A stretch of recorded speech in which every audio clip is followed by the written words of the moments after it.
Oh, mga to sila ilang bunggol to guys. Kay nakuan sila dito guys.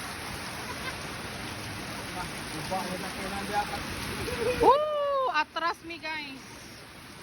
Grabe, di madala ang tubig guys.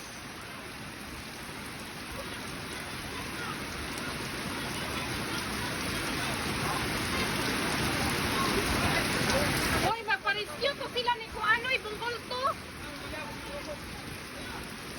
Pa-rescue sila ni bunggol to. Na-trap daw sila. Nanay rescue team there guys. Rescue sila guys kay nay na-trap dito sa ano guys. Ito ila bunggol to. So na kayong tubig.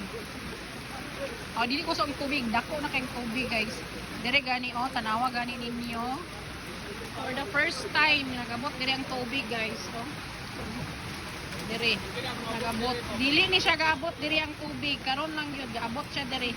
Dito ra gina siya guys, oh, tanawa baha na kay sa matanan dito. Kusog na kaayo siya. Kasi naka ano ang tubig taas na. So kailangan mag-safety na gitong dapat mag-safety guys. Ikuha na ninyo yung kaugalingon guys. Yung pamilya, mga gamit, ipang taas na guys kay 1 AM murag mag-ano siya guys. Tawagan na. Mag ano siya, kaob siya guys. Need yun kaayo nga mag bantay-bantay gid ka kay diri nga area guys yung tanawa bro. Ang kanal overflow na siya. Dito nga side grabe na. Puno na kayo.